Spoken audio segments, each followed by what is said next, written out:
Kung nangita mo og pangbisbis sa inyong bulak or garden na atay garden hose nga nindot kaayo.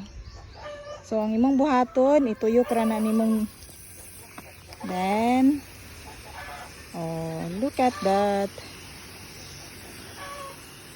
nindot kaayo siya. Kaya bisan pa ang layo mabisbisan nimo kay ma-adjust ra na nimo. Adjust ra na nimo. Makabisbis ka dito Dili kay masakitan ang imuhang tanom kay pwede man nimo siya i-shower, murag shower ba.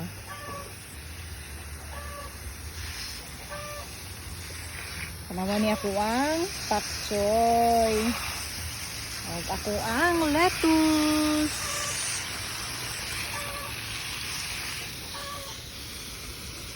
Baba man.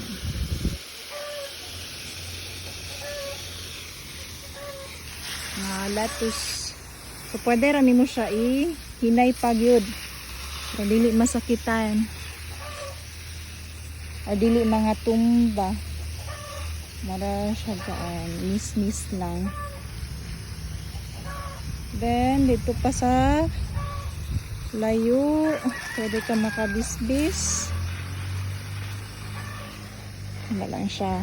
So, 5 meters to 10 meters ang available ani nga garden hose.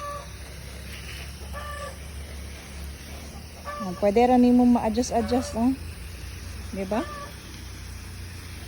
Pwede ra po nimo pakusgan kung layo-layo imuhang bisbisan. Like example.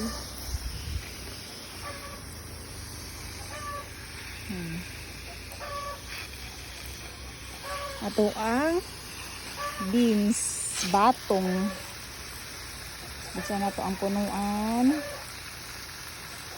Dapit.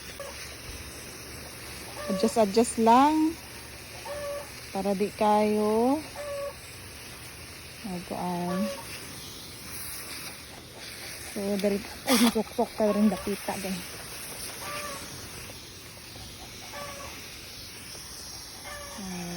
Bis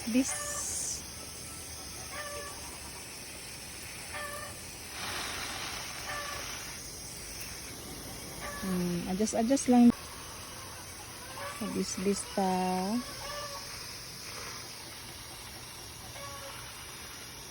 Pang lettuce, sibuyas dahon.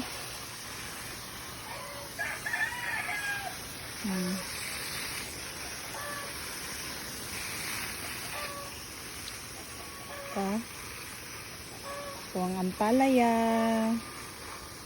ang lettuce, sibuyas dahon, pechay, aplan kang kung an sigarilyas. Matay sigarilyas dito sa unahan. Bisbisan.